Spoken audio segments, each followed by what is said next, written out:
The following is brought to you by the People's National Party. Make the trumpets play. Jamaican people want better. Economy coming like stormy weather. Ancestors are turning on them grave. To get champion, we can do it together. When we look at the future of precipice, we see Jamaica needs the vision of the BNP. People said the bag of promises, them can't carry go shop. And the crime rate getting higher, wonder when it goes now, comrades. Jamaican people want better. Economy coming like stormy weather. Ancestors are turning on them grave. We get champion. The proceeding was brought to you by the People's National Party.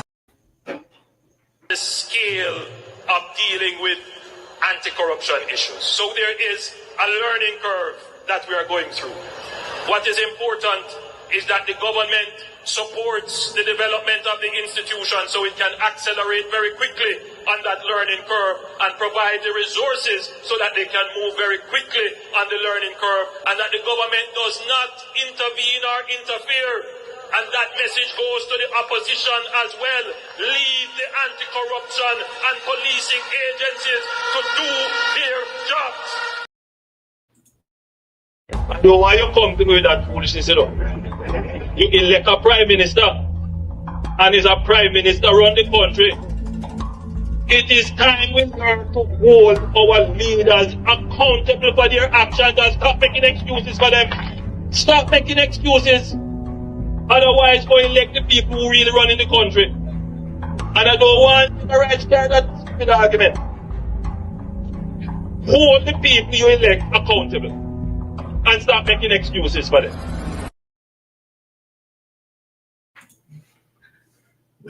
Hello, welcome. Happy Friday. Happy Friday to everyone. Happy Friday to those in television land. Happy Friday to our silent supporters. Happy Friday to everyone in the chat. As usual, thank you so much for tuning in. Really appreciate each and everyone's support. Now remember, guys, when you come in, thumbs up the live, share us out if you can. And if you're new to the channel, please show us some support by subscribing. That will be greatly appreciated. This afternoon's topic is Donald's eyes are on Andrew, with your host, Mystic Sensation. Pink Blue Green is in studio, and also we're expecting Melting Pot to join us shortly. Let me just go ahead and welcome everyone in the chat.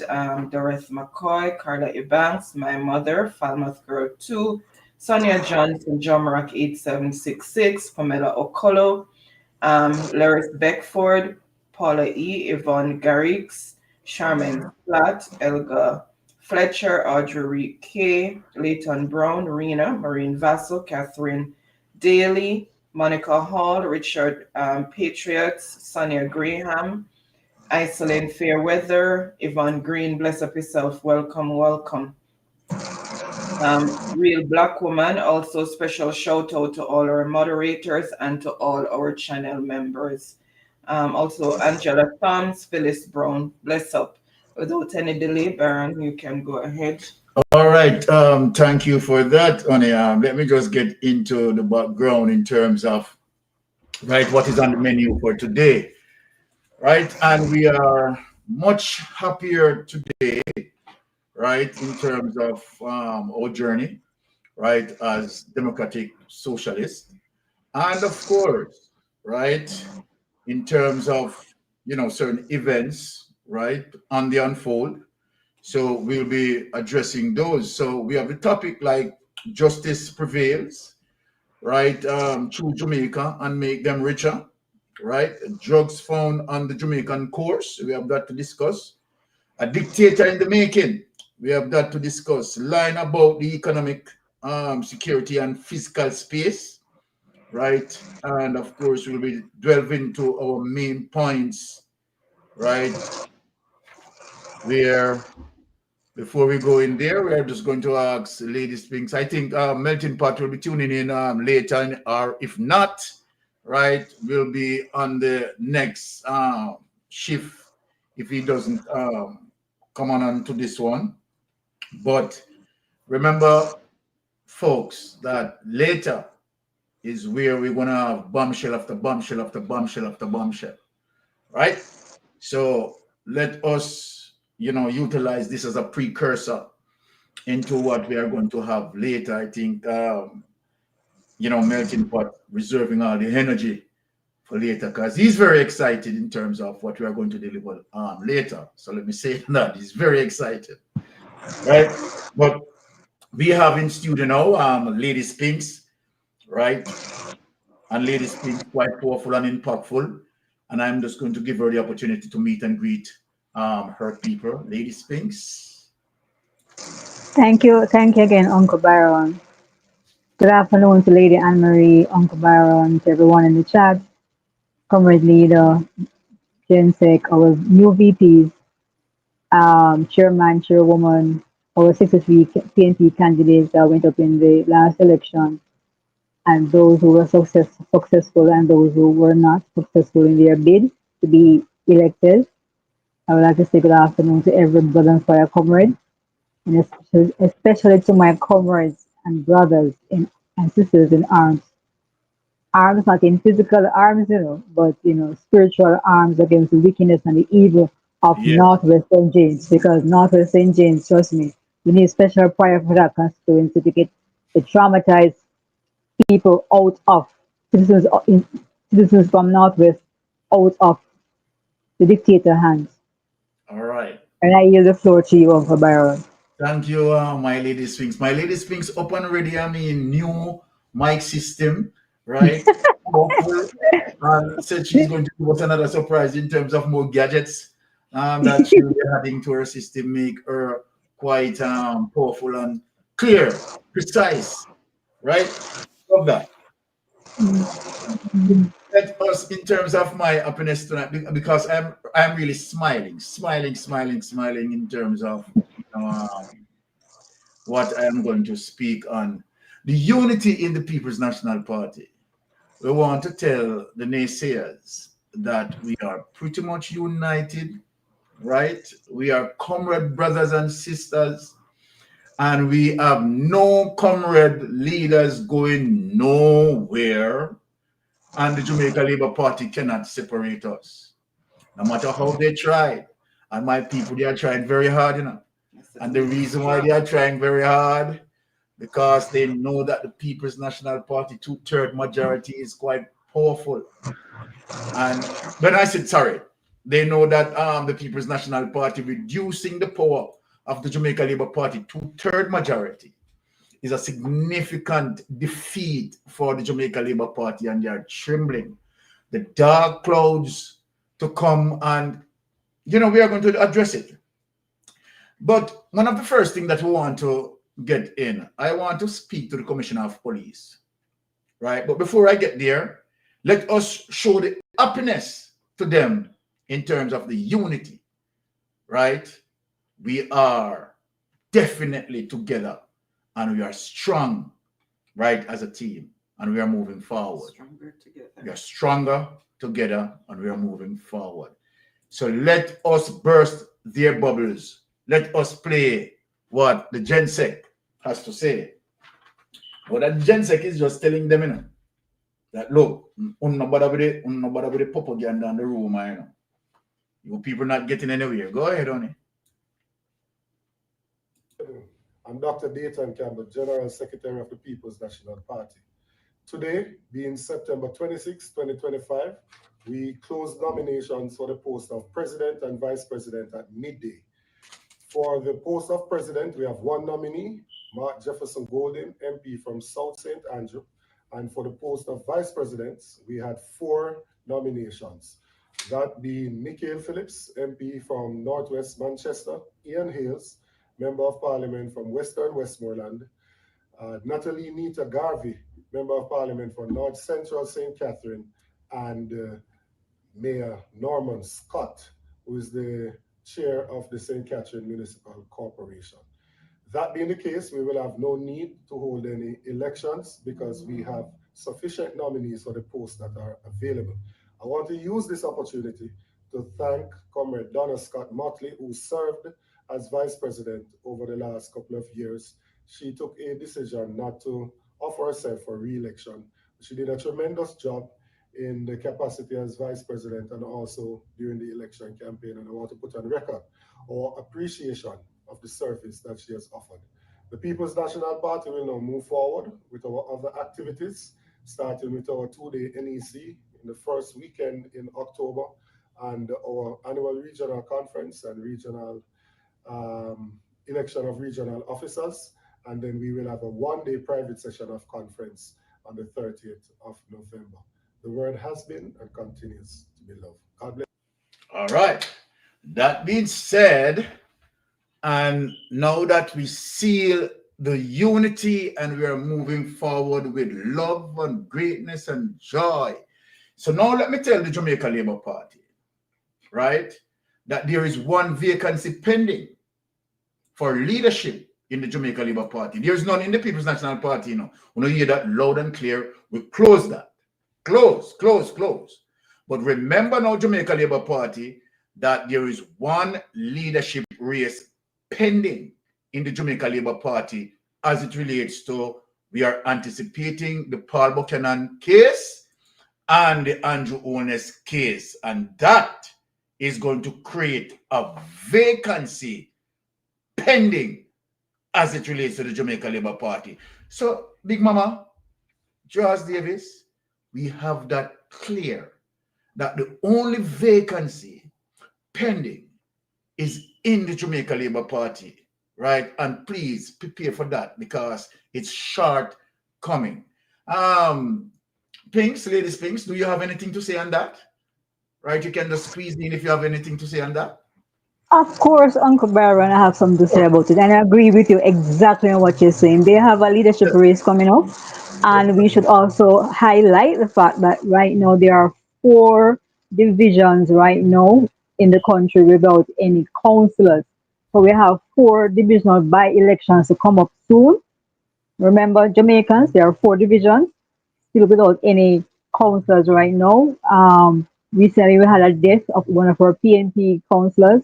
We had a death in Olympic Gardens in the present Prime Minister's constituency, temporary Prime Minister's constituency.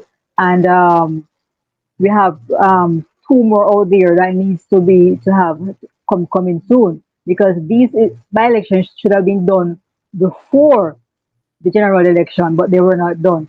Also, remember GLP and labor rights, GLP supporters and labor rights. Let me explain this to you. Remember, you have over 10 GLP members of parliament under IC investigation.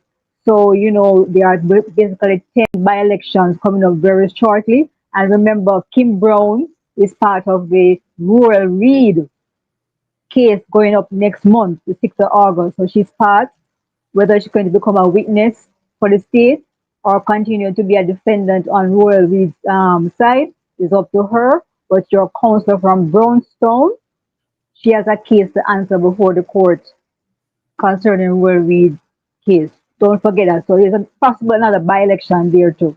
So we don't have any contest over our side. The contest is over your side. Keep your eyes on your side of the fence. GLP, labor rights, keep your eyes on your side. All right. Well said, Sister Spinks. I love that. And you know what Sister Spinks said is really true, because there are a lot of by-elections coming up, right? Particularly after October 6th, right? Which is actually what, 10 days away from now, right? Supposed to be 10 days away from now.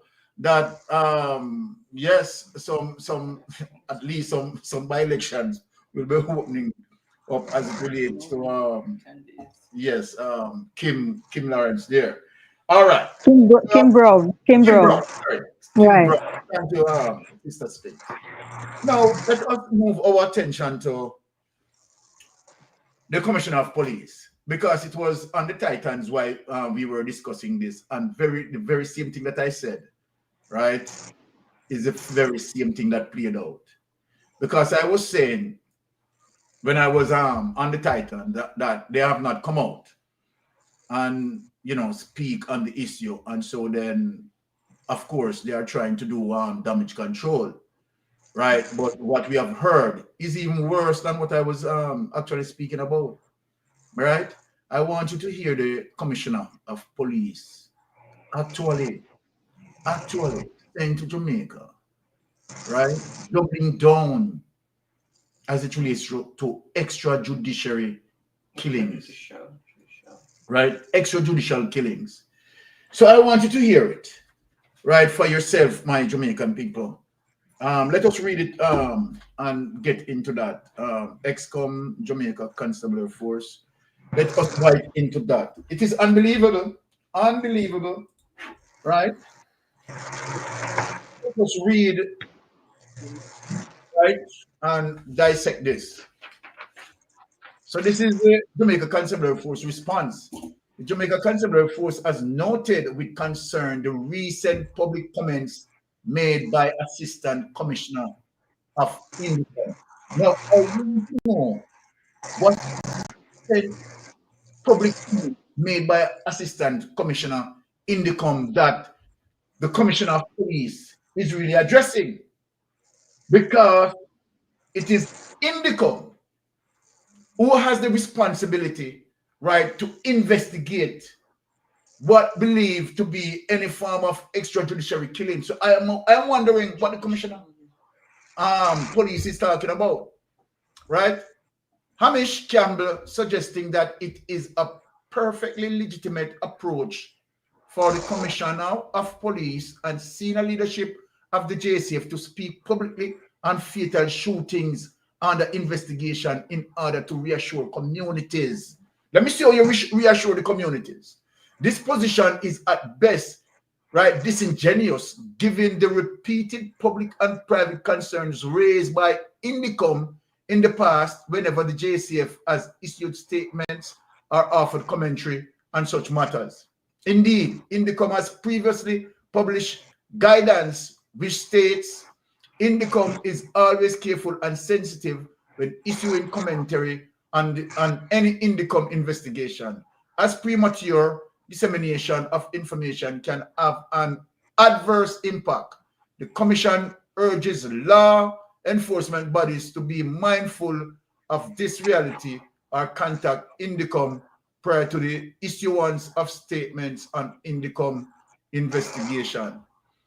Now, let me say this, right, as it relates to Indicom asking certain questions, right, and speak as it relates to that issue. And what Indicom said, Indicom made mention of 23 police officers, right, including men and women, right, who went to this home, and not one has on his or her personal body cameras. And that was very significant to point out. Very significant to point out. Right? Because if you have the body cam is going to be able to give us the reality of what transpired. Whether it is going to, give detail as it relates to how the police responds in a lawful way, or how the police responds in an unlawful way. So then we have to make sure that our police force act in accordance with the laws, the rules and regulation of the police force. And so then, where you have, and they can't change the statement again. They can't change the statement. They had already reported in their defense, right, giving the reason to fire upon the gentleman, right, that person who succumbed to his injuries as a result of the police fired upon him, that they were defending themselves because the gentleman had reached for a .38 revolver and they defended themselves. What we found on the clip is totally to the contrary. There was no clothing there where the gentleman was killed. The gentleman was placed into a corner beside a window. Placed there. And they fired.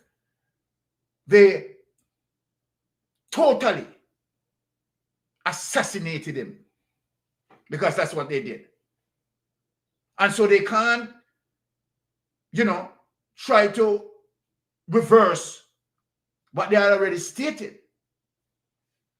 So that statement that has been collected will now use in court against what they are saying.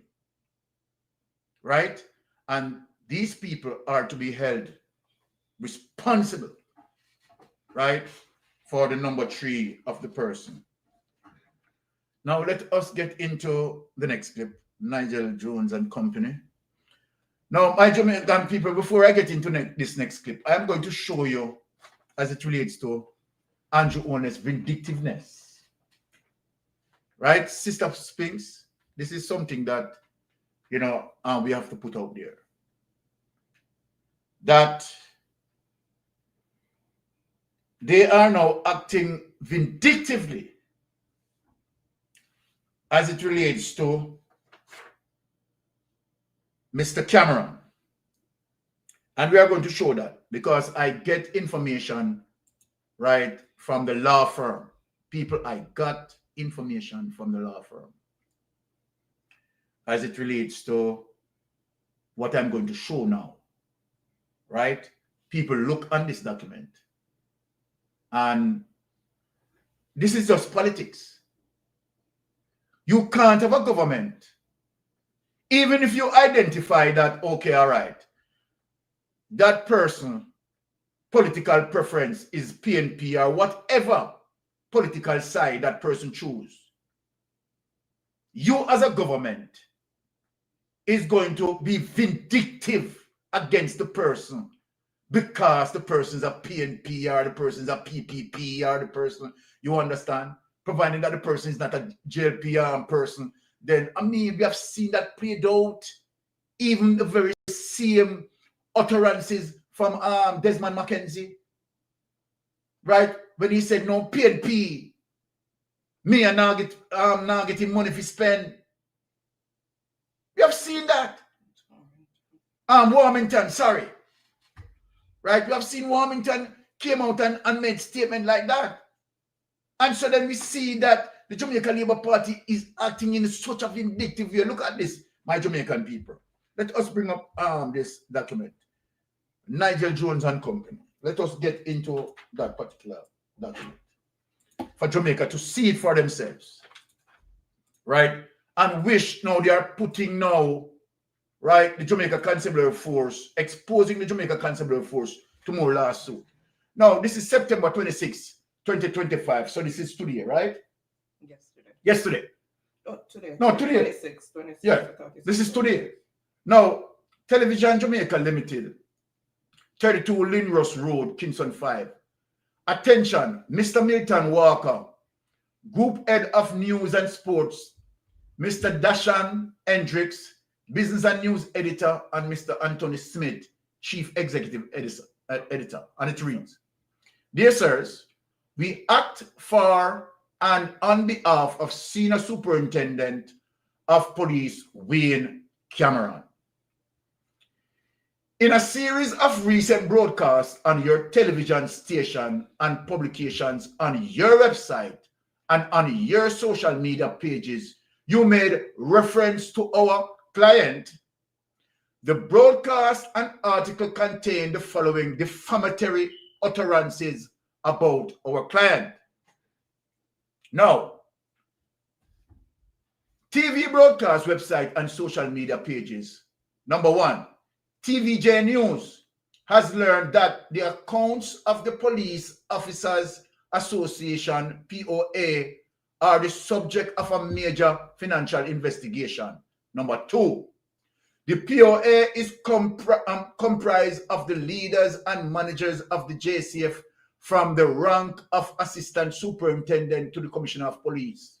Number 3, according to well-placed investigative sources, the fraud squad is probing irregularities involving POA accounts under the direct control of the current chairman, SSP Dayton Campbell.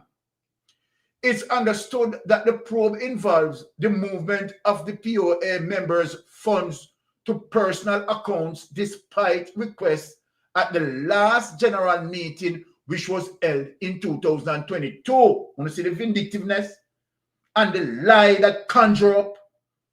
Some members have disclosed that they are yet to be provided with the audited financial statements, and now efforts to get a comment from members of the High Command were unsuccessful.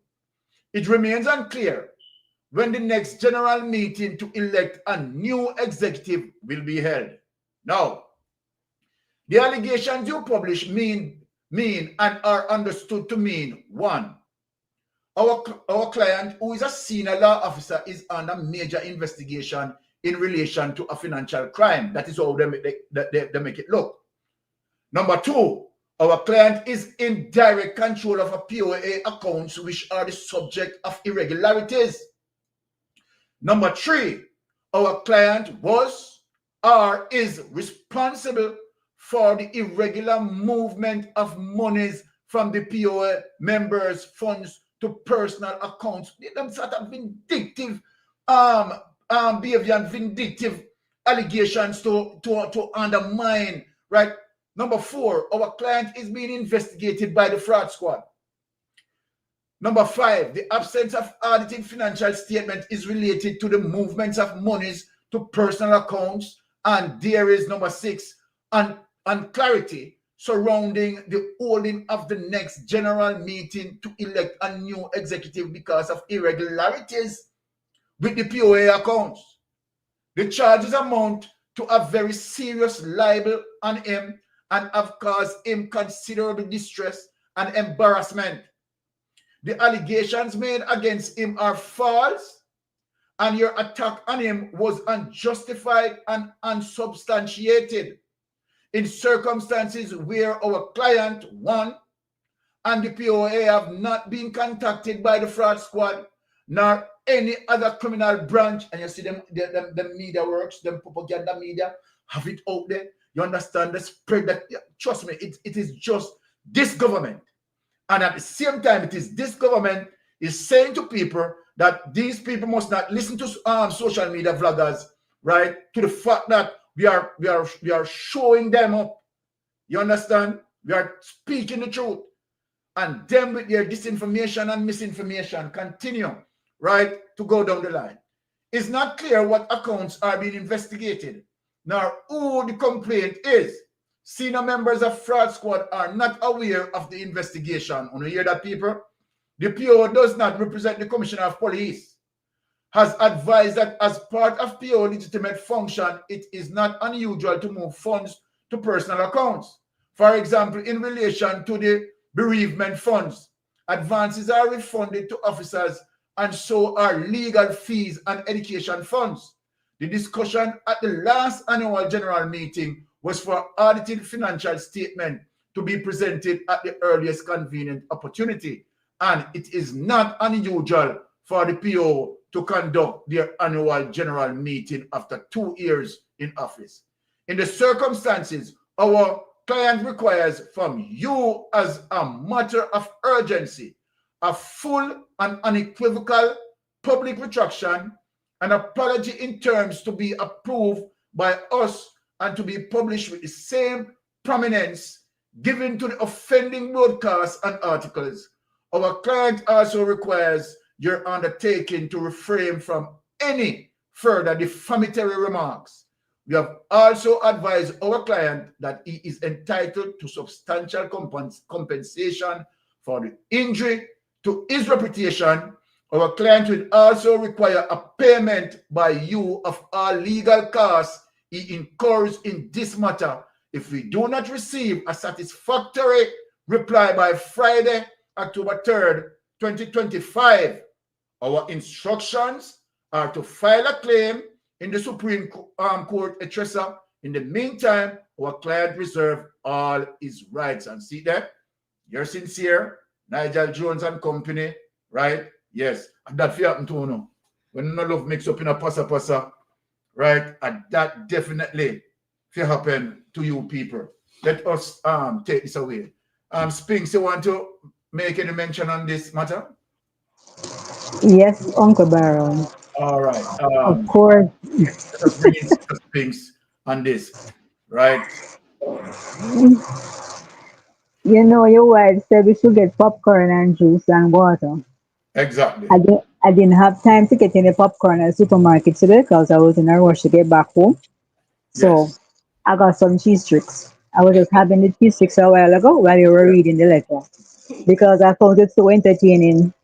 Yes. No, let me ask Dr. Kevin Grant something, the new commission something.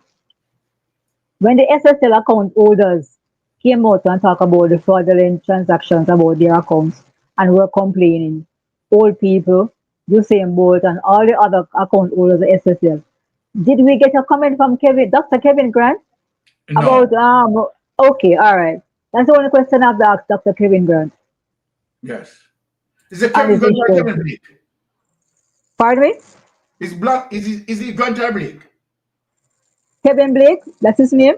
The Yes. commission, whatever his name is right now. Yes. But he's a doctor, right? Dr. Kevin something Yes. Yes. another. Yes. He has a PhD. Right. Doctor, because he has a PhD, unlike his brethren, Andrew, who bought his DLP. Listen, Dr. Kevin, unless you can tell us about this SSL account holders and the pro report, we don't want to hear anything about concerning Wayne Cameron. We realize from day one that you are victimizing the man because he stood up for what for morals, honesty, and his moral Exactly. compass is not broken. Dr. Kevin, we know you are the first mate on the pirate ship over there. So either continue being the first mate over there with Andrew and him crew, or leave honest people alone. All right. Leave the honest policemen alone. There are very few of them in the police force, and we who are honest people with integrity and whose moral compass path points north and is working and trying to create an impact on the society, like Mark Golding, to change the society from inside out, bringing back moral principles back into society, bringing back honesty, bringing back integrity, bringing back transparency. We are fighting hard for this right now. There are very few of us, obviously, from the votes that came out on September 3rd. There are fewer honest people in Jamaica than dishonest people. That is what the election proved. It's Yeah. election between good and evil. And obviously the evil won temporarily. This is Temporary. why early, that's why I said earlier, the temporary prime minister of this country, and Andrew Ernest, your friend, to whom you are the first mate on the pirate ship, because you're obviously the bodyguard, the man who watch the door, the man who see who can come in and go or go out. Like a club. That person that stands there and says, "Look, this person can go in. Want me can come in and push want me out again." Yes. And as our melting pot friend said, as our melting pot said, the Rottweiler bulldog from Danger Dog, you start giving dog food out of the garbage can. When you start buying supermarket dog food. So therefore, please leave the respectable policeman alone. Every good police officer, you see the one that came out and talk about the overtime for the police and how to treat him. You see how to treat him. Honestly, how to treat him. You see the one who came out against when the man went through the stoplight and gave him $2,000. $2,000. Big policeman in that Carking farm and give $2,000. Him out of herself. Him out of herself. $2,000 can't even buy dog food at supermarket. And And this you see, when you victimize this man, every good police officer is victimized. It's the same thing across every civil servant, Yes. agency. Firemen, good firemen are being victimized. My father was victimized. He was a fireman Yes. in office. He was an officer in the fire department, and he was victimized. So now what I'm talking about, I know what my mother went through too, and that's why she chose to leave Jamaica as a teacher. Because every civil servant, everybody goes through it. All my friends who are nurses go through it. They're victimized by other people who doesn't understand. They're honest people in the world who just want to commit to doing their job, just doing a service. Being a civil servant means you are giving service to your country. And there are Jamaicans who are proud to say, I am a nurse. It doesn't matter how much I'm being paid. I will go there every day and be the best nurse that I can be. There are firemen who have the same mantra. There are teachers with the same mantra. There are other civil servants with the same mantra. Post office workers who stand up and say, I will be the best civil servant I can be for my country. Because that's what my parents taught me, Yes. to be your best servant to your country, to serve your countrymen. But you see, when you have people who are given supervision roles, who have classism in the back of their mind, as well as they think themselves superior with this house slave mentality mixed up into all of it. With that kind of mentality, I think they must demean their brothers and sisters in order to go ahead and to move ahead. And the only way they can be promoted is if they put down their fellow brothers and sisters to whom they have to serve with or to supervise. And this is why many people come out and say the hotels replace the plantations. And many of the civil servants actually think they are plantation owners and and yard boys. They're always reporting about what their other brothers and sisters in the service are doing to their colleagues, to the persons above because they want promotion. It's the same mentality from out of slavery. You want a slave want promotion, carry news, backbiting other slaves just because he wants to get a bigger piece of bread and less whipping. That is all. All right. And I yield the floor to you, Uncle Byron. Okay. All right. Thank you, Spinks, for that. Now, we know that majority of Jamaicans, home and abroad, right, looking towards October the 6th. And I'm going to repeat it because that is, right, something that we are looking forward to, right, to make sure that we are bringing about justice to the nation. Now, I want to remind, I am doing these two clips, so that I can help to, let me put it this way, help to strengthen Claudette Thompson, right? To remind her that she is the standby DPP for Jamaica, not for Andrew Owners. I'm reminding you that we expect that you should go there and prosecute the case on merit. Let me just quickly shift to that 15% thing again. Right? You want the top one first or you want the bottom one? Okay. Right?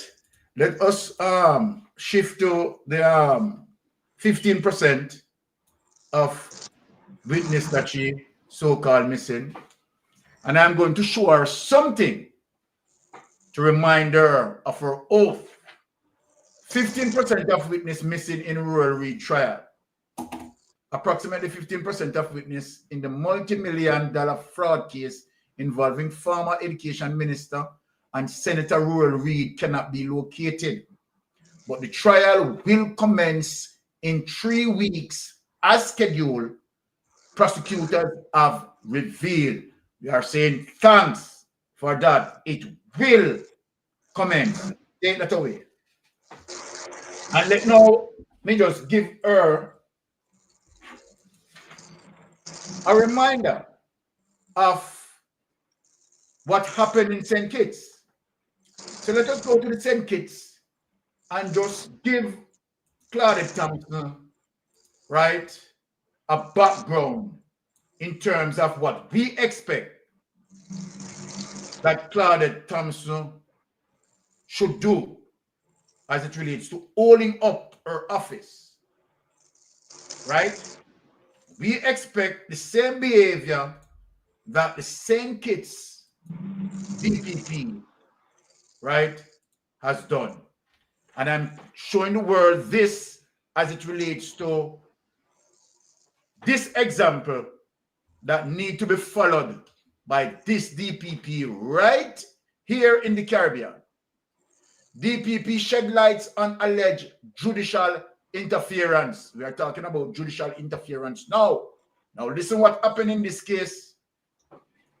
Director of Public Prosecution, DPP, Adlai Simit, has highlighted the severity of alleged judicial interference following the recent charges laid against attorney at law Van Henderson and an unnamed police officer of the Royal St. Christopher and Nevis Police Force. According to the DPP, the police officer, who is currently before the High Court on a charge of indecent assault, allegedly attempted to interfere with a case involving a vulnerable victim, a 12-year-old girl who reported an indecent assault incident on 28 June 2023. The officer allegedly offered the minor money in exchange for her silence. Smith revealed that the Commissioner of Police sought legal advice in December 2023 regarding charges against the officer. After reviewing the evidence, the DPP advised that the officer be charged, leading to formal charges being laid in January 2024. However, intelligence suggesting potential external interference prompted a separate investigation into the minor's mother. The investigation deepened, and on the 7th of February 2025, a search warrant was executed at Henderson's Law Office,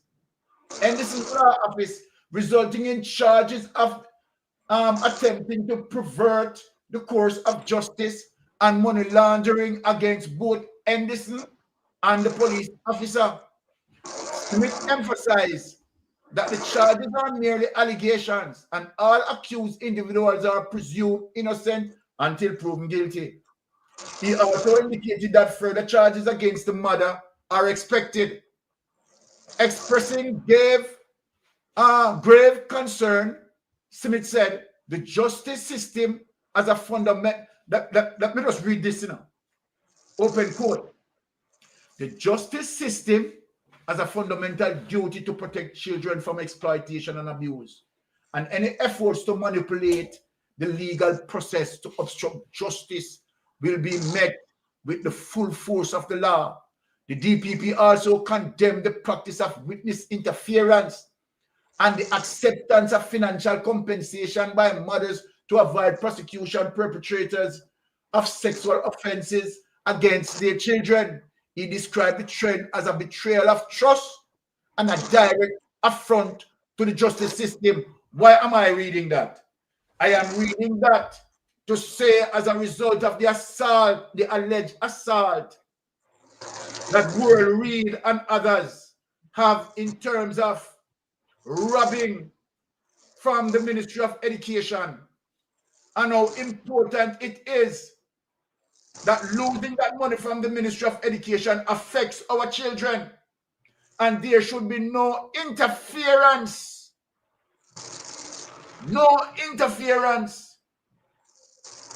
from either police or judicial bodies. So that DPP is showing you that DPP is going to hold up the office of the DPP and the bridge and column of integrity So we are saying to Claudette Thompson, in spite of that so-called 15% that cannot be located as it relates to the witness, no financial gains must cause any interference. No attempt of such should be tolerated. And we are saying to the DPP to go into the court and prosecute the court on the merit of the evidence. That's all I am saying here, right? That is the reason why I'm showing the example as it relates to St. Kitts, DPP. All right? Now, let us move on to the hypocrite in the political business where Andrew Honest is concerned, to show you how hypocritical he is. Now, I am going to play a clip and let us all listen to him in terms of after election won, right, as according to him, because we know that he had stolen the general election. And he's now trying to shape the country to move forward, right? And aim the country as it relates to good governance. Listen to the Prime Minister. My Jamaican people, listen to the Prime Minister and the hypocritical person, the narcissist. You understand that Andrew Honest is. Real narcissist. Listen to him. We must reunite and refocus on the business of the nation. The time has come where we must get over the thrill of victory and the agony of defeat, put aside haughtiness and bitterness, unfold our arms, unclench our fists, retract accusatory fingers, and embrace each other. Regardless of the outcome, we must choose Jamaica. I recommit to leading an inclusive and consultative government. I extend my hand to the leader of the opposition to create a space for the national interest. Mark, let us partner together to complete the work we started on making Jamaica a republic. I look forward to continuing the work with all stakeholders, the National Partnership Council, the church, unions, youth, the business community, and civil society generally. Let us all work hand in hand to build the progressive and prosperous Jamaica we all want. The elections are over. We must reunite. My Jamaica, let us look at this. Mark, let me quote. Mark, let us partner together so that we can achieve a constitutional reform. Mark, let us work together. I am willing to have a consultative government. And so then we need to work together to bring forth a prosperous nation. We all heard that. Look what the Prime Minister had done. Now, look what the Prime Minister had done, my Jamaican people. The very same thing that the Prime Minister know that Mark Golding is against, right? And well-thinking Jamaicans against. And I mean, we are against corruption and which he knows, but because he's the author of corruption, right? Spoke peace out of one side of his mouth. But look what the Prime Minister came and done. Look at this, people. In accordance to Standing Order Number 2, I now call upon the members of this House to elect from among you not being a minister or parliamentary secretary, to be Speaker of the House of Representatives.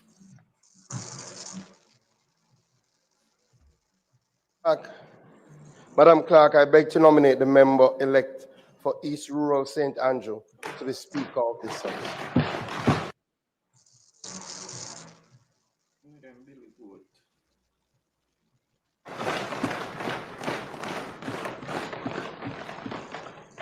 Madam Clerk, I beg to second the nomination.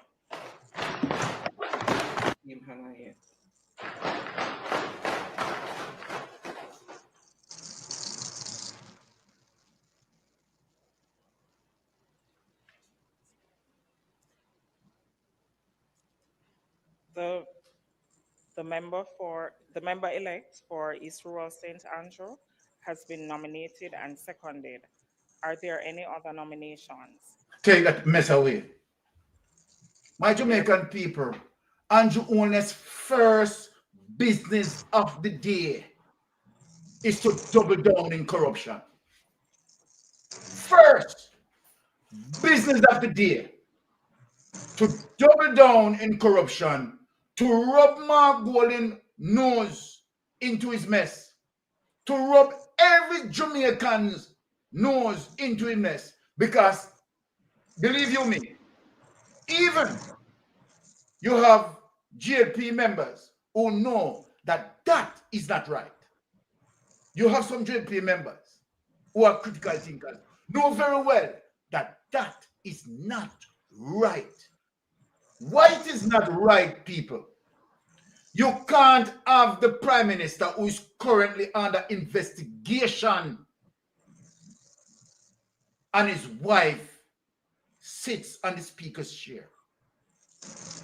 Not only that his wife sits on the Speaker's chair, the wife also sits on the Integrity Commission Oversight Committee. When Andrew Owen's look in the mirror, if he wasn't a narcissist and he was a just man, he would have never considered to do it. But to tell you that he's a narcissist, he's a very thin-skinned person, very arrogant, and he's a child with a box of matches striking against dangerous chemicals. The Prime Minister knew very well that this, going down there to put his wife on the Speaker's chair, will be strongly opposed by the opposition and, of course, critical thinkers and several Jamaicans. But what the Prime Minister is saying, that me run things and nobody now tell me what to do. I am putting people there who I am guaranteed that they will protect my corruption. That's what the Prime Minister said. That is what the Prime Minister did right there. I will put people in respective places to protect my corruption. Let me show you why it was serious for the Prime Minister not to go there. Let us bring up this. Let us show Jamaica why it was serious that the Prime Minister should never ever have gone there.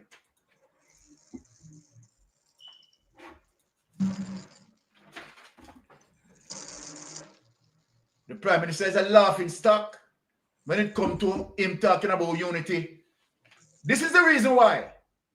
This is the reason why that Juliet Oweness should not sit in the Speaker chair. Here it is. Let us read, people. Speaker urged to come clean in IC report, rigmarole. Want to hear that, people? This is November 14, 2023 now. Now look. Farmer National Integrity Action Head Professor Trevor Monroe wants House Speaker Juliet Oweness to tell the country today the mischief she was seeking to correct by suspending the tabling of at least 2 reports from the Integrity Commission upon submission. Despite guidance, people, despite guidance from the Attorney General that the long-held practice was not inconsistent with the law or parliamentary rules. But Juliet Owens decided to break them. Even although she was warned not to, she still decided to break them to protect her husband. Now look, at the same time, Jamaica Accountability Meter Portal Executive Director Janet Calder is urging the Speaker to share the specific jurisdiction she consulted to get advice that seemingly helped to inform her ruling last week. Calder is asking owners to name one other jurisdiction where members of parliament have to wait on a subcommittee and their findings to then have access to a report that comes to parliament. So let me just explain this to the people. As it relates to those type of reports, special reports, right? The Integrity Commission investigators cannot speak on the matter unless those reports has been tabled. When it is tabled, it can be spoken on. So in this instance, Juliet Owens, because the matter involved members of his party, criminal activities, you know where she want to send the report? She want to now stop the report, right? And lift it above parliament, and it need to go to the Oversight Committee where she sits on. Honestly, the corruption people. So that now she can have it now, right? With she and others, right? Hold up the report, delay the report, and keep the report, and nobody, you understand, don't understand what is happening with the report. Only see the corruption people. Only see the corruption people. Calder is asking owners to name one other jurisdiction where members of parliament have to wait on a subcommittee. That is what Calder now is asking her now. And their findings to then have access to a report that comes to parliament. She can eat her cake and have it because the subcommittee. It can be sent to them, right, the same day that it is tabled. There doesn't have to be any delay between Parliament receiving it and tabling and the Oversight Committee getting it, she contended, where she Juliet Owens, right, Warmington, and a bunch of them who are against the Integrity Commission investigators sits on the Oversight Committee. So they now want the report now, you understand, to go to them. And then now sit down on the report, and Jamaican people don't know what to go on. Want to understand the report, you know.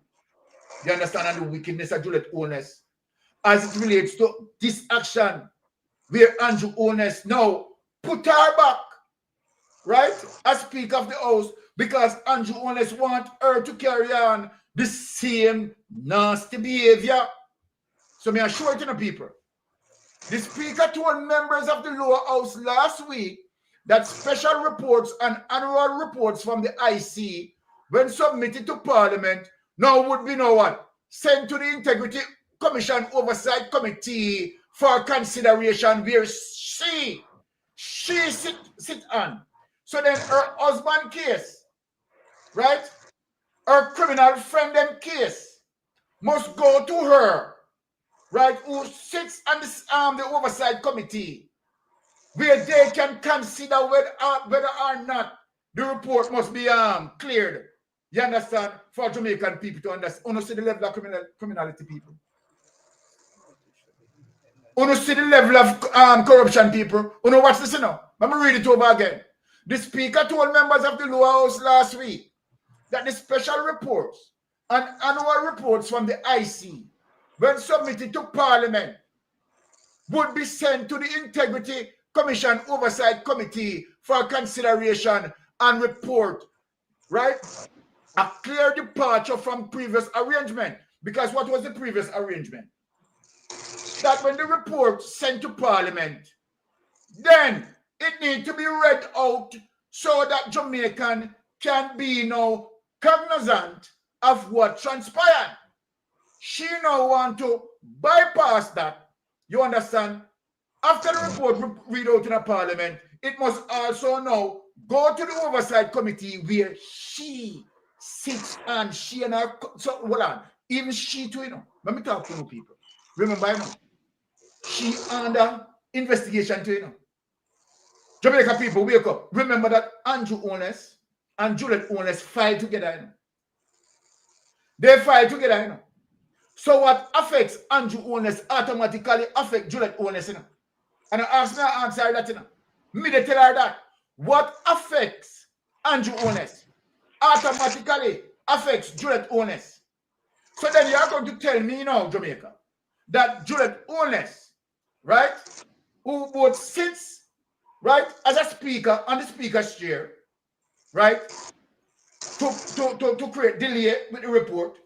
And also not only that she sits on the speaker's chair, she also sits in the Integrity Commission Oversight Committee. So Andrew Owners place persons in respective areas. You understand? To cover up in corruption and protect the man them. So this is what we are saying. You understand? That you go down here, Andrew Owners, you should have not have gone down here. No, she also indicated that reports from the Director of Investigation submitted under Section 54, subsection 4 of the Integrity Commission Act would be tabled as soon as possible and then referred to the Oversight Committee. You know, hear that, people? You know, hear that, people? Further, she said that a report made on the request of Parliament under Section 36, subsection 1 of the said act would be tabled as soon as possible and then referred to the committee. Not go swine up, people.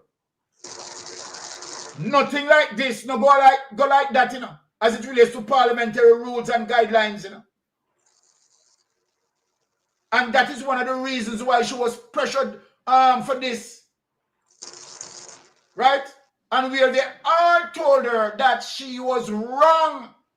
But the thing, she never knows that she wrong. She knew all along that she wrong. It's just delayed tactics she's utilizing, because I want to know in terms of common sense. Can the criminals investigate it themselves? And this is what now she's setting up. Take it away on it. Can the criminal investigate it themselves? Talk to me, Jamaican people. Can the criminals investigate it themselves? Let me bring in Spinks, Sister Spinks, to talk on this. Come in, Sister Spinks.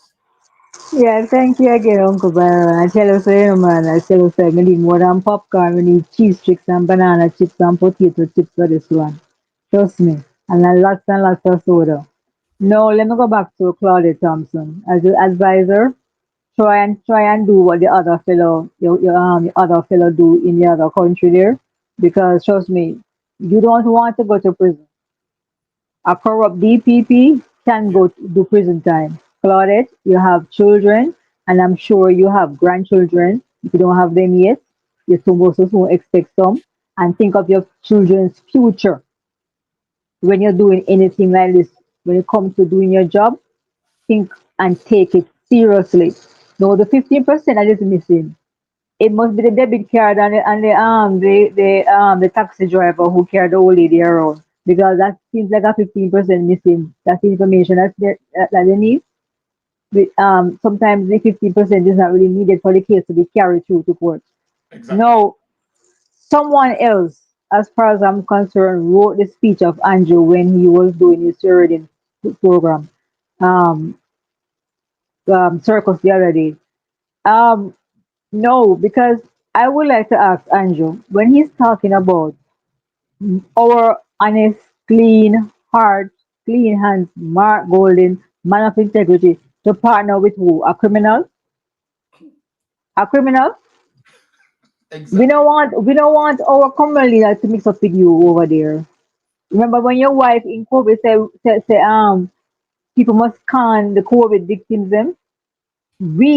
I tell you, so we don't want our common leader to be contaminated with your corruption over there. So we don't mix up. We don't mix up. We don't mix up with corruption over here. You understand? Because we don't want to be contaminated. So you stay Exactly. over there in the corruption, we will stay over here with clean self. Just like when Christians got baptized, them leave all them sins away. All the baptized live right to came over on our side, like Dennis Meadows and so forth. We welcome them. They're baptized, they leave all their sins over there, and they come over here and they're having nice conferences and they're having nice conversations with nice, honest people over here. Only stay over there so across the river. Thank you very much. Um, no, when he's talking, asking Margolin to partner with turning Jamaica into a republic, right? He forgot to mention that him, Andrew Holness, the temporary Prime Minister of Jamaica, needs to step away from the Privy Council of England, of the monarch. He needs to step away, give up his membership of the Privy Council because he swore allegiance to the monarch, not Mark Golding. No, he's talking about elections are over. The elections are over when we PNP say the elections are over and all the seats are settled.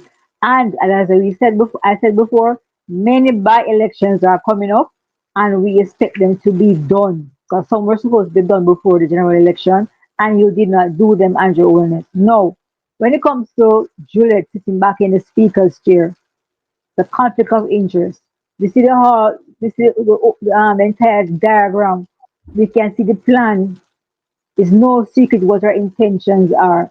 And to know that she will be sitting there using her size 13 foot to block every IC report and every report coming to the House of Parliament. Gillette, we're 28 strong this time, we're not 14. Exactly. Gillette and Andrew, you are just there temporarily. You are acting members of parliament for the constituency that you're at now. Let me tell you this and say it again. You are the acting member of parliament until the seat is turned over because you know what's coming. That is why I'm happy the IC started at the top of the corruption chain. You know, start with a member inside the JLP member inside the party over there. They started with a top. The top person of the group is Andrew. The first person who will serve his report was Andrew. And we need to deal with him and his case. And the Paul Buchanan situation will turn things around. Because if you want to keep Andrew as leader of your party, you're going to have to try to find him a safe seat. And right now in Jamaica, is there any such thing as a safe seat for the GLP? Not one. Not one. Not one, because again, I will say this. This election, September 3rd, was between good and evil. It's just because there are more dishonest people in Jamaica that voted under 40% of the voters list turn up and cast their vote. It's just because the dishonest Jamaicans turn up more than the honest ones. It has nothing been about winning or losing an election. So the elections results are not settled until Paul Buchanan and Andrew Holness seat is settled. Then we can breathe a little easier, and we still have the IT report of the Jamaica Labour Party members of Parliament to be dealt with coming up soon. So elections are not over yet. No, by But elections, man. By by-elections will settle some seats. All right. Elec- By election. yeah, man. So we look forward for the by-elections. So elections may be over, but the by-elections not over. And the All right. reruns too. Okay. Thank you so much, Sister Spinks. Right. And so true in terms of what Sister Spinks is saying, because of the potential dark cloud hanging over many of the GLP members of parliament head. Trust me, right? Some by-elections, right, are imminent. Let me say that. Now, Jamaica, let me get into some serious matters here, because Donald Trump is stepping up surveillance as it relates to where Jamaica is concerned. So now, Andrew Wallace at the UNN is acting as if there's everything on the good side and everything is nice and everything is calm. You know him still, right? But me I tell you, some hell is developing right in the Caribbean here. I am going to refer something as it relates to a couple of days back that Donald Trump called out Jamaica. But after Donald Trump called out Jamaica, more serious development happening. Me go and make you know. But let us go back to refresh the mind of our listeners. Let us go back to what Donald Trump had said some days ago. Not weeks, you know. Some days ago. Some days ago, not weeks. And I am telling you, Donald Trump increasing the pressure. Now, US names Jamaica and 4 other Caribbean countries on drug list. This was September 16, 2025. So I am very much correct when I said a couple days ago. Right? Now, Washington, CMC, 4 Caribbean countries have been listed in US President Donald Trump's determination on major drug transit or major illicit drug producing countries for fiscal year 2026 submitted to the United States Congress. So when we had read this at the time, right, Donald Trump was just giving his warning. But it got no more serious than this. According to the document, Trump has identified the Bahamas, Belize, Haiti, and Jamaica as major transit or major illicit drug producing countries. Remember, Jamaica, they also identified Oversight years ago, not just now, years ago, to be involved in drugs and gun transshipment. But guess what? The United States appears to be, getting over weary of the situation and definitely taking them on by themselves. Because you know what? United States doesn't even trust them to pass on intel to the Jamaican police again. It seems like the United States break all the trust deficit as it relates to Jamaica, as it relates to the corrupted police, right? Who is manning our shores. They have not been trusted. So it seems like United States itself now stepping up to do the work for them. Now, according to the document, Trump has identified, okay, I read that already. The other countries' names are Afghanistan, Bolivia, Burma, the People's Republic of China, Colombia, Costa Rica, the Dominican Republic, Ecuador, El Salvador, Guatemala, Honduras, and the list goes on down to Venezuela. Trump noted that a country's presence on the list is not necessarily a reflection of its government, country, counter drug efforts or level of corruption with the United States. So when Trump said this in a market clear, it no mean Jamaica in this. If he's talking about other countries that may have listed above, you understand, where their government not really participating in drugs run-ins. So let me make that clear. And why am I making it clear? Because one of our ministers flagged. And not only one of our ministers flagged. Do you remember in 2019? What happened in 2019, people? Darrell Vaz also flagged. Darrell Vaz went to Mexico and collect over 140 US dollars. Right, as it relates to certain corruption, right? And where it was alleged that drugs was involved as well, right? Remember also, Jamaica, that Cuba, let me get into the seriousness. Remember also that Cuba authority reported to the United States that they don't trust the Jamaican authority. Because when they tell them about certain intel of drugs running an operation, it flies through their ears. And what the Cuban authorities said, that they appears to be what? Involved. So when Donald Trump is saying that some country not necessarily mean Donald Trump not at Jamaica. Donald Trump have Jamaica on his list.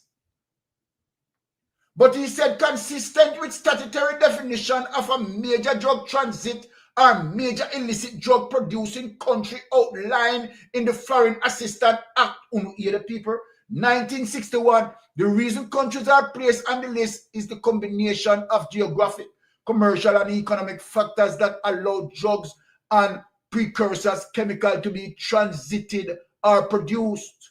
Now, take it away. Let me show that Donald Trump is now zeroing on Jamaica. So you see what Donald Trump do?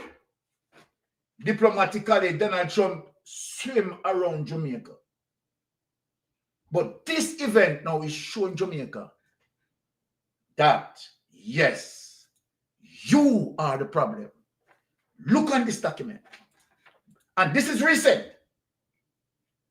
So I showed that document that might be a week and a day or 2 days ago, right? Where the United States made mention of this. Now, let me show you the date on this in the people. See it here? People, see the date here? February 26, 2025. All right. See the date? Okay, sorry. See the date here, people. September 25. No, yesterday that? Mm-hmm. People, yesterday this in the people. Me only show evidence, you know. The people, and on chatting zone, you know. You know, when we speak with evidence. We are sure the reference point of our source of information. And the Gleaner, this in the people. See that? So me not tell no lie for nobody, you know. No. US Coast Guard offloads nearly 65 million US dollars in illicit narcotics interdicted in the Caribbean Sea. Me not tell you, say, United States not trust Jamaica again. Fi give them no more information and give them no more intel. United States and mash up them business by himself. United States not trust the liar government. And later go be bang around in the people. Later. You think of this schedule? Later you going to be rough, you know, when you know forward, you know. On the evening shift, you know. When we come back on the evening shift, later rough. Now, let me read it. See that? See the evidence say you can't say I lie United States I tell pound, you know. Because some people know I try to spin it. You can't say I lie United States I tell pound, you know. See that? US Coast Guard said the seized contraband was a result of 2 interdictions in the Caribbean Sea. Now, and this time them take picture and show the evidence. So you can't say a lie. St. Petersburg, the United States Coast Guard says the crew of Coast Guard cut a diligence earlier this week offloaded approximately 8,700 pounds of cocaine in the people. What a bang around this, yeah. What a bang around this. 8,700 pounds of cocaine worth an estimated 64.5 million US dollars. Some of which was seized off the coast of Jamaica. How are the bang? Push up. How are the bang around this year? Let me read back that over. See that, people? See the evidence here? The United States Coast Guard says the crew of Coast Guard cut a diligence earlier this week offloaded approximately 8,700 pounds of cocaine worth an estimated 64.5 million, some of which was seized off the coast of Jamaica at Coast Guard Sector St. Petersburg, Florida. Now, The diligence is deployed in support of joint, right, interagency task force, right, to the Coast Guard District Southeast area of responsibility, where crew members interdicted more than 10,000 pounds of illicit narcotics, right? The U.S. Coast Guard said, I am remarkably proud of the crew and appreciative of the efforts, right, of JITF-S and Coast Guard District Southeast, said Commander Colin Mackey, Commanding Officer Diligence. Take that away. Take that away. So serious L in the Caribbean. Before me make Spinks come in, let me show you something as it relates to the United States pass on intel to do a drug bust. Jamaica done the drug bust. And guess what? Jamaica Lego the drugs done. Jamaica people Lego the drugs done. Let me show the evidence. Let me show the evidence. A big thing going on. Now, lift up this one. $1 billion drug bust in St. James. Lift up this. See the people, see the evidence there? So United States don't trust Jamaica. During which 11 kilograms of cocaine was found over $5 million US, Jamaican $725 million in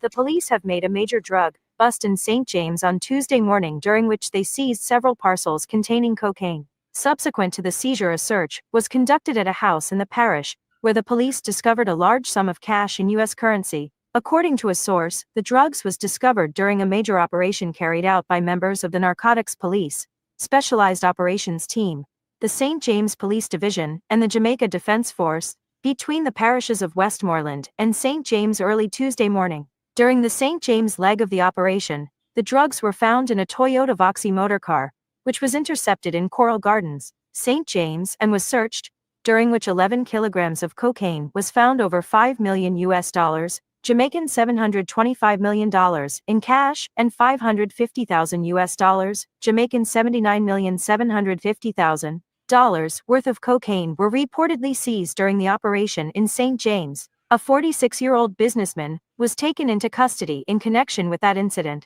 Hours later, about 11:30 a.m., investigators, acting on information, went to a house in the same area and found a large quantity of U.S. and Canadian currency. The police believe the cash is likely the proceeds of criminal activities.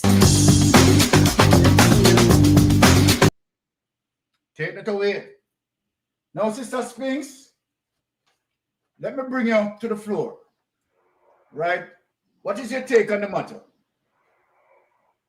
Well, Uncle Byron, I want to remind Jamaicans of other things that is happening from up north. A long time ago, we have always heard the expression, if America catches a cold, Jamaica sneeze. No, when you think of when Trump came into power, and one of the things he did was to change the remittance rules to Jamaica, knowing how much billions that service provide to Jamaicans here. And because of that, Western Union and some of the money remittance places are closing down shop right now because they're doing less business there between Jamaica and America.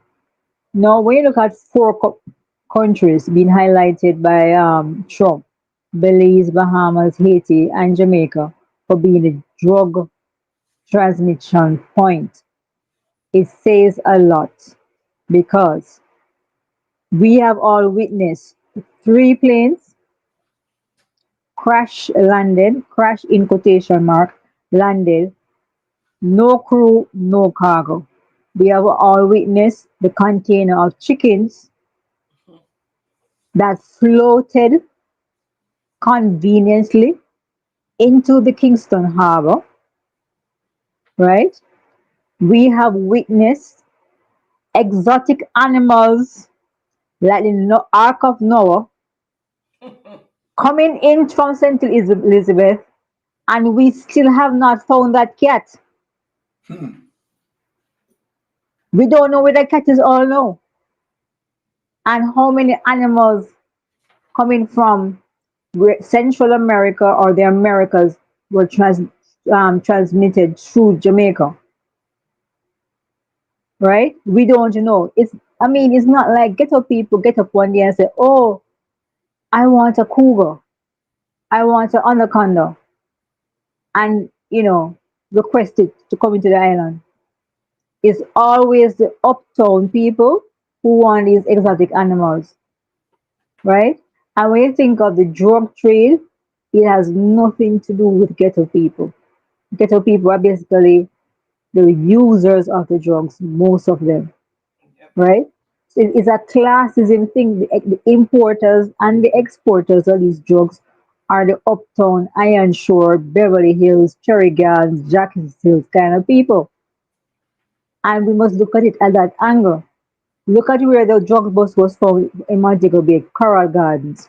Yes. You have never heard of a drug bust in somewhere in Norwood or Mount Salem? Those are not the stash houses. Those are the little corner shops that does the little selling of these drugs. At the end of the day, at the end of the trip of these drugs, but the importers is what we should focus on, and the importers are who invite or import these massive amounts of drugs, and then they distribute it across the country. The politicians, the big dons, they are the ones who are doing it. And until we start to highlight these people, and since we know that the corruption starts from up top and money, unexplained money is in the temporary prime minister's account, we have to have a question mark over every dollar that he actually has in his account. Because we want to know if these money or this money came from any of these drug bosses. We also want to know if the prime minister is involved in guiding planes to land on our island, because he bought this ship that is supposed to have this equipment that's supposed to detect when these things are coming in our airspace. But apparently, it's not detecting and protecting and preventing, it is directing these planes to land here and crash land on this island. And this is why when Trump gets up and say we are a transmission point, we can't counter the argument. We cannot debate it. We can't say he's telling a lie on us, because we have seen enough evidence here in Jamaica to ask these questions. Yes. You understand me? As Jamaicans, we see a plane load of Indians, friends of Andrew, stay in a hotel. You understand me? At the expense of our expense, right? Friends of Andrew, a whole plane load landing in Jamaica, taking a vacation, walking around drinking restaurant there, and and playing dominoes and enjoying the atmosphere of Jamaica. We don't even know what disease they're bringing to the country. Exactly. We don't even know who came off the plane. No passenger list, nothing at all, and they think we are stupid. So we heard about 3 planes. What about the ones we have not heard about? We heard about the container that came off the Kingston Harbor with the chicken. That's the one we heard about. What about those we haven't heard about? We heard about the exotic animals on that small blue boat. True. And the thing is this, how can they see a small boat, but they can't see a plane?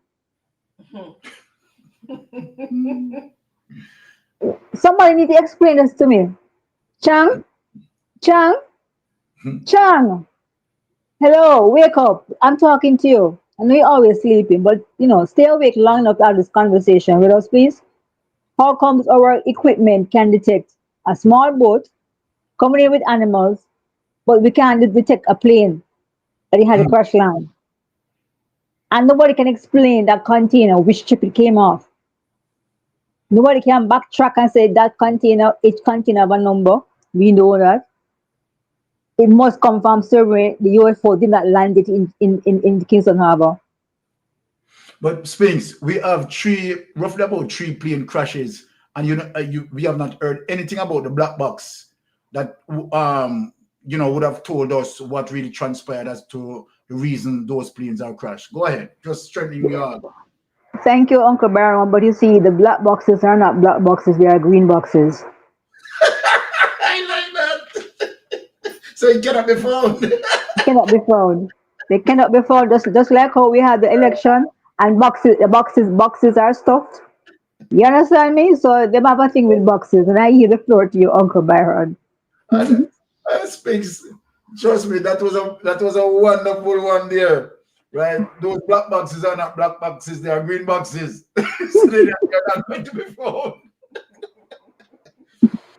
Now, Jamaica, it is very serious as it relates to Andrew Holness governance, that it is becoming concerning by some of the best intellect in Jamaica. And I want to read through something as it relates to Peter Espiot, what he said as it relates to his concern, as it relates to Andrew Holness' behavior. Now, let us get into that document and share it with our Jamaican people. And this is very serious, and this is troubling, right? This is very troubling. No. All right. Jamaica democratic erosion. Why Peter Espiot warning about GLP's third term should alarm every Jamaican, right? And this was prior to the election, right? August 23rd, 2025. This was prior to the election. And he was very much concerned. But I can say to Peter Espiot now that that level of concern is not that, should not be that strong again, because of the victory that Mark Golding, right, pulled off as it relates to increase, right, the amount of members of parliament from 14 to 28, which stopped this. So Jamaica, I want you to see what Andrew Holness was intended to do and why Peter Espiot was very concerned about it. And this is a thing, again, where Mark Golding, again, needs to be celebrated as it relates to his performance. Moving from 14 to 28 to stop this sort of thing from happening. Because now that Mark Golding, as 28, had now removed the 2/3 power majority from Andrew Holness. If Andrew Holness did still maintain that 2/3 majority, believe you me, people, Jamaica, dog, eat our supper. Look what Andrew Holness was planning to do as it relates to Peter Espiot. Now, Peter Espiot devastating analysis reveals how the GLP's constitutional changes mirror authoritarian playbook worldwide. Or we can summarize that in terms of that the GLP changes of the constitution was definitely going to enter into dictatorship, authoritarian. Now, Montego Bay, Jamaica, August 23rd, 2025, when sociologist Peter Espiot penned his blistering analysis in Thursday's Gleaner, he delivered more than political commentary. He issued a democratic emergency alert, and that was what we were facing, right, as it relates to prior to the general election. And, to say that if Andrew Holness, right, did steal, right, more to have him retaining the 2/3 majority, right, it would be detrimental. But I think that the government run out of cash, strapped for cash, was enable the government to have accomplished that. And so then the People's National Party victory in terms of the people turnout. And again, we have to be thankful to the Jamaican people to stop this, because the Jamaican people, they did come out and vote. Right? Who was allowed to vote? They did come out and participate and win back Jamaica. They don't really realize what they had done in terms of, you understand, what they had stopped. But let us get into it. His premise was deceptively simple. The Jamaica Labour Party hasn't released their 2025 manifesto because their record over the last decade clearly indicates the direction they are going. What Espeut then laid bare was a chilling inventory of democratic erosion that should make every Jamaican reach for their constitution and demand answers. You hear that, Jamaican people? 10 days after announcing the September 3rd election date, the JLP still had no manifesto, a silence that Espeut interpreted not as oversight, but as arrogance. They believe their actions speak loudly enough. Unfortunately for the Jamaican democracy, he's right. Now, the concentration of power, a constitutional coup in plain sight. You hear that, people? A constitutional coup, as it relates to Andrew Holness, was in plain sight. Espeut's most alarming revelation centers on the JLP proposed constitutional changes that would fundamentally alter Jamaicans' balance of power. Under the Constitution Amendment Republic Act 2024, the Prime Minister ultimately shall determine who shall become the President of Jamaica without needing to consult anyone. You hear that, Jamaican people? Jamaica, we could read this again because Peter Espeut had looked at it, you know. Peter Espeut had looked at it, you know. Now, watch this. Espeut's most alarming revelation centers on the GLP's proposed constitutional changes that would fundamentally, you know, alter Jamaica's balance of power. Under the Constitution, that he, as it relates to the Amendment Republic Act 2024, the Prime Minister ultimately shall determine who shall become the President of Jamaica without needing to consult anyone. So when you hear them talk about Andrew Holness, you understand, for third term, fourth term, 5 term, 6 term, all of this was in the plan. All of this was in the plan, but true, because they're arrogant, they're coming out, talking these things. When you look at this, this isn't merely about ceremonial roles. It's about mathematical control of democratic institutions. I want to listen to people. Here is the arithmetic of authoritarianism. The proposed republic would have 27 senators, 15 nominated by the Prime Minister, 9 by the opposition leader, and 3 by the President. Since the President would be the Prime Minister's choice, those 3 presidential nominees would reliably vote with the government's 15, creating an automatic 18-vote block. You hear that, people? In a 27-member Senate, that's a permanent 2/3 majority, the exact threshold needed to amend Jamaica's entrenched constitutional provisions. But we say that now go out again, because Marky G take away the 2/3 power there. People who know, if you understand the blessings of Marky G, you know. This new arrangement effectively neuters the opposition and concentrates power in the hands of the Prime Ministers, Espeut warns. The opposition would be reduced to a theoretical irrelevance. There wouldn't be no need for them. The government wouldn't have to seek consensus from them. But now, Marky G changed that. 28, not 14 again. Reduce the 2/3 power that they have. It can't work again. That is why Andrew Holness on edge. That is why the entire Jamaica Labour Party, even though they win, so-called win, they're sad Because what they were planning to do, they cannot achieve it again. They will be unstoppable, and not only unstoppable, also untouchable. Their 9 votes forever insufficient to block constitutional changes. You know, hear that, people? You know, hear that? There's no way Mark Golding could have stopped them.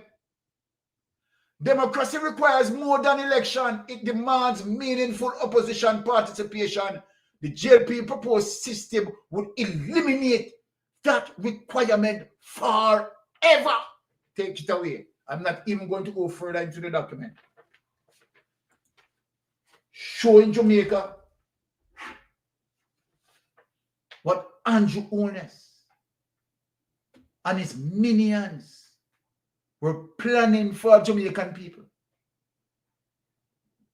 For those who voted for Andrew Holness, right? They don't take time to read, because all what they see belly, and they see one day food. They don't understand what wave over their heads. Today, I am saying again to Mark Jefferson Golding, we thank you, sir. And I'm also saying to all the Jamaicans who voted for People's National Party, so that we can 100% increase our presence in Parliament. Go in front of the mirror. All of you, go in front of the mirror and said, thank you, Lord, for delivering us from the hands of evil. Them daddy-os mash up, as what Lorraine said. Mash up them daddy-os. So Jamaica, once again, Mark Golding deserves the hugs. Mark Golding deserves his flowers. And so then, Big Mama, you can't induce any form of separation in the People's National Party. We are united for Jamaica and move Jamaica forward. Now, Jamaica, let me show you our next wickedness. What Andrew Holness had done. Because he is hell-bent and continue the pilfering. Hell-bent to run Jamaica like how they lock down Tivoli Gardens, where you have 3 and 4 family, I use 1 bathroom. That is how they want to run Jamaica tight and lock it down. They have they have no respect and regards for our people. Let me tell you this, because when I saw this some weeks ago, right? I said, what? When I read the document, I said, mighty God, I never knew all of this. That Jamaica Labour Party had blinded, right, the eyes of the opposition by taking away the oversight committee from them that deals with, right, government expenditures. Andrew Holness really done that. But Jamaica, look here. You must know your current affairs. You know? Can you believe that Andrew Holness did that? Yes, he did. The oversight that need to be done in Parliament as it relates to appropriation accounts, right? Expenditures. Andrew Holness take that away from the opposition. So the opposition cannot know nothing about procurement. So anything that the opposition is speaking on, they're really speaking on it blindly and have to depend, might be an information revealing from might be social media or some other avenues. But they did not have oversight. You have to look at the wickedness of Andrew Holness. Let me show you the document and read it for you. Let me show you, because I've read it before now. But we are going over the importance of that. Now, let us get into that document. Editorial reset committees. Let us get into that to show you undoing right? Wickedness. Here it is, people. Editorial reset house committee, right? And the Gleaner on September 6th, right, is asking Andrew Holness to hand over back those committees. Here it is. The Gleaner editorial writes, Prime Minister Holness must return the chairmanship of parliamentary committees to opposition members of the House and instruct his JLP legislators to robustly participate in rather than frustrate the work of committees. Now, let me tell you something. This trip that he made, Juliet Holness becomes the House Speaker. This committee, set of committee, did actually hand it over, right, to the responsibility of the House Speakers. You know? For Juliet Holness, sit on them, you know, and hide oversight. You know? People don't know what's going on. Let me go through the document. When the new parliament convenes soon, in the aftermath of the week's general election, this newspaper looks forward to Prime Minister Andrew Holness moving quickly to repair an error of his last administration. And that's why on the first business of the day, Mark Golding told him that he needs to return these oversight committees to the opposition. Mark Golding came out and told him, no, he must return the chairmanship of parliamentary committees to opposition member of the House and instruct his Jamaica Labour Party legislators to robustly participate in rather than frustrate the work of the committees. Such a move will be good for Parliament's oversight of the executive and contribute to lifting the quality of governance, especially in the context of the Prime Minister Holness Jamaica Labour Party within a third consecutive term in government, and the Prime Minister warning to the team to avoid arrogance. You're hypocritical. The one team to avoid arrogance. Him, which is a real danger of power and the longevity thereof, just like how he tell Mark Golding that he want peace, and then the next thing him do, him put back Juliet Holness. He want unity. And the next thing him do, him put back Juliet Holness as Speaker of the House, and yet him want unity. Just like how I do yourself. You understand? Look here. This man is just an outright narcissist and hypocrite. Right? Currently, the standing orders. Parliament rule book legislate the chairmanship of 3 of the 13 standing committees, you know. The Standing Order Committee and the Committee of Privileges, which are to be headed, right, by the Speaker and the House Committee, you know, here. So all of them something, you know, input now for him wife. Monitor, you know, this does come like some daddy house business. The man run the government like a party shop. The man run the government like the government belongs to him. A party shop business, this. Now, which deals with the physical convenience and comforts of the legislation, which is chaired by the leader of the House. You hear that, people? Eh? Him wife, for share the for responsible. That means the opposition don't know what they want. Can you imagine? So everything what them do, right? Him and his wife lock it down and cover it down. And anything what the criminal MP them do, them lock it down from the opposition. Jamaica people can't know. Right? No, you tell me if you're not party shop this money they run. However, it is a long-standing convention that the Public Accounts Committee and the Public Administration and Appropriation Committee are shared by the opposition member. It's a long-standing practice. They are to be shared by the opposition. And not, you know, hugged up and controlled by your wife to hide them from the opposition and hide it from Jamaica. Your wife take control of them.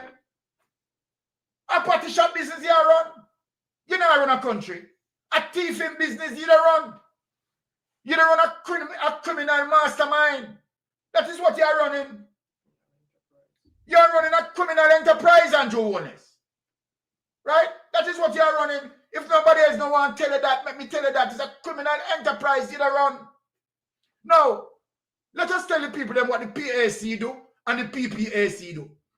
The PAC, which reviews reports by the Auditor General as well as the financial statements by the public bodies. So him no want the opposition to see this. Him no want the opposition to know this. You understand? Why the PAC responsibility is the real-time oversight of expenditures of government ministries and departments. So him no want the opposition to know that. Take that away, that money.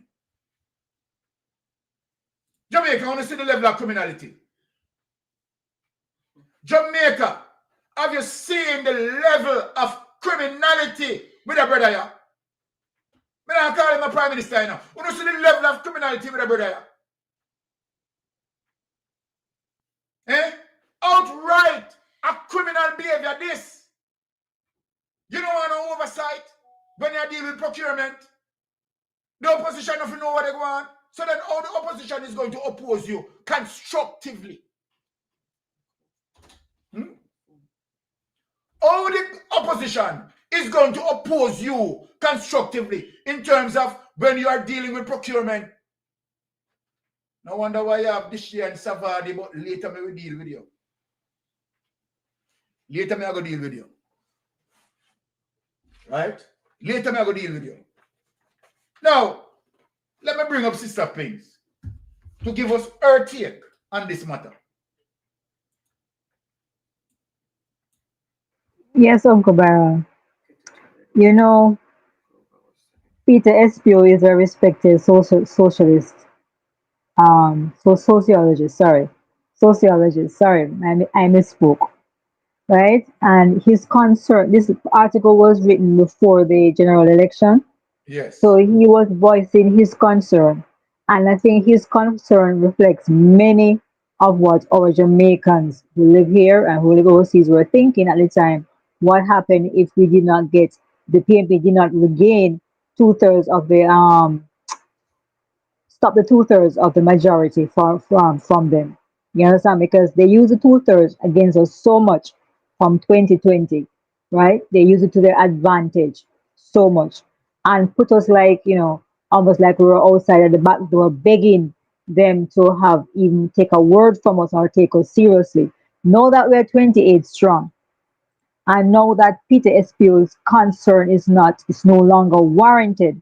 It's no longer needed because what we prove is that our comrade leader took charge of the PNP once he became leader. And his focus, I remember for the first few months, was uniting the existing party then. And he worked from inside to the outside. You understand me? And when you see how this man worked quietly and slowly and build the party from inside out, we remember when he became leader, his popularity numbers were so low. And even when he was elected as comrade leader and president of the PNP, even the JLP were laughing and never took him seriously. And most times when he just went into parliament and started to talk because he's soft-spoken and is always a gentleman and he was raised to be a gentleman, they did not take him seriously. But once we started to hit them with the facts, once we started hitting them with the Constitution, once we started to hit them with the court actions, because many people did not realize this, when Andrew took that decision to announce in Parliament his intention to knock down the houses at Bernard Lodge, he did it when Mark Gordon was not in Parliament or on the island.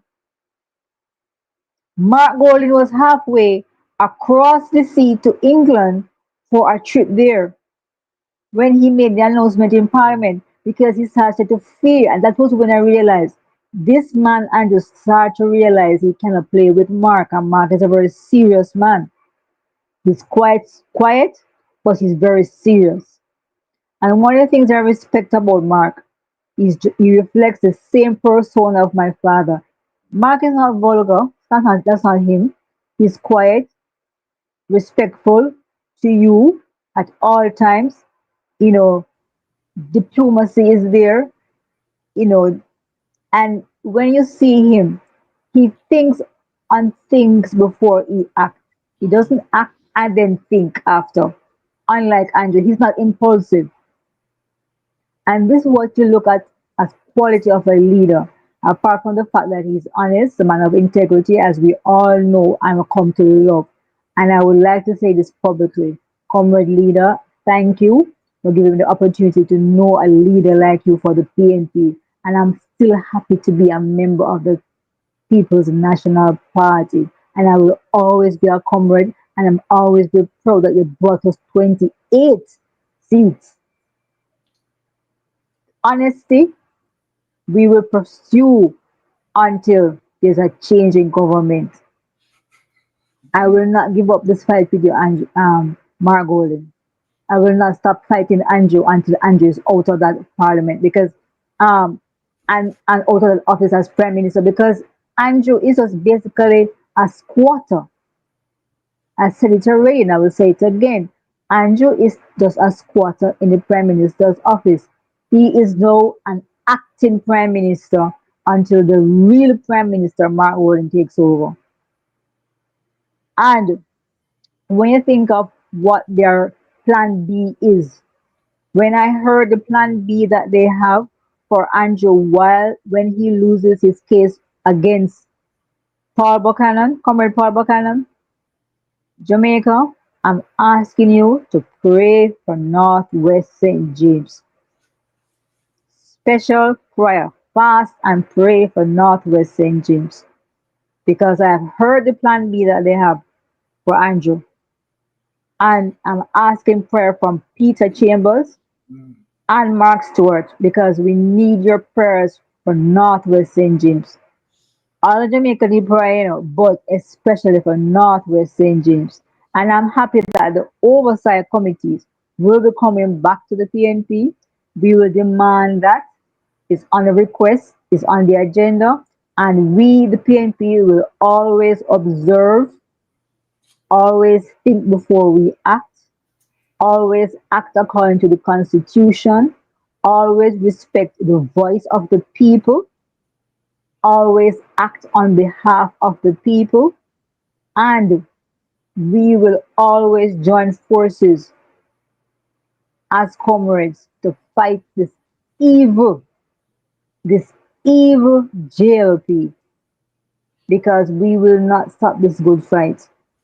No, as I will say this right here and then. Andrew had said before that there is no need for an opposition in Parliament. He said it. He said it. Jamaicans, I want you to remember this. He wants us to be non-existent. But instead of us being non-existent, we doubled. We doubled.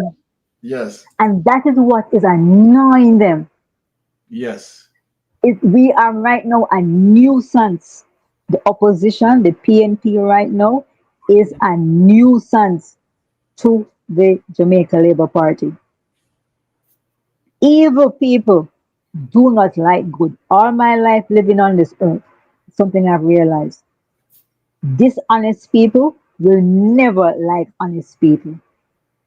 All of my friends, people who I call my friends, like Mystic, Melting Pot, Lady Anne, and Vatican, they're all honest people. And honest people will always travel the road together and always fight for honesty and integrity.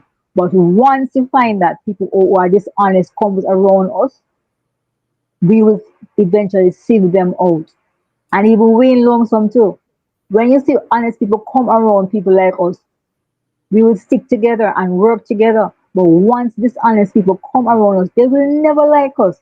And they will always fight and say, that person and that person, and they always do all negative things. And it's the same thing you see play out right now with JLP. As they win the election, instead of celebrating their victory in quotation marks, what they start to do? Start to use Revo and NNN to make their mouth speak and start negative things. First to talk about leadership race. We ain't got none. All right. You got it over there. You have the internal problems. Go fix your problems. Don't point over here on our side. And every time they come out with something negative and propaganda about the PNP, ever since they won this election. They won this election, right? But going forward, Jamaicans who are honest, stick with the PNP. Work with us. We are fighting to bring back this country to a moral standing where people can respect us when we travel overseas. Right now, every one of my friends overseas are disappointed with the integrity level of our country right now. They're completely disappointed right now. And Jamaicans are in every corner because I have friends all the way in Russia and China who I talk to, and they talk about it. And let me tell you something. We need to bring back the dignity of being a Jamaican. That is what we're fighting out here every day for. We are here fighting for our brand name. Remember when Jamaica was a brand name? We want to bring that back. When everybody wanted to be a Jamaican, we want to bring that back. When everybody can lift up their hand and say, I'm a Jamaican, we want to bring that back. And that's what we're fighting for. And I yield the floor, Uncle Byron. All right, there goes that. We have to say, unfortunately, we have to come to a close because we have to prepare for our next scheduled shift. That would go at 7 Jamaican time. Yeah. Right? Or our evening schedule, right? And people, let me say this, you don't want to miss it. Honestly, you don't want to miss it. Right? And so then I'm just going to ask Wifey to close out for us. Brother VNR, big up yourself, my brother. Right? Yes, Wifey, close us out as we prepare, right, for our evening shift coming back, right? And I know that Melting Pot will be on the next shift, right? So people roll out. All right. We want to say thanks to all of you who passed through, right? Honey. Okay, blessings everyone, and Pinkskew, thank you so much for those insightful and uplifting and inspiring words just now. You know, I'm sure it's really resonating with everyone. Anyway, guys, later, and safe travel on the gravel until we see each other. Bless. All right. Oh.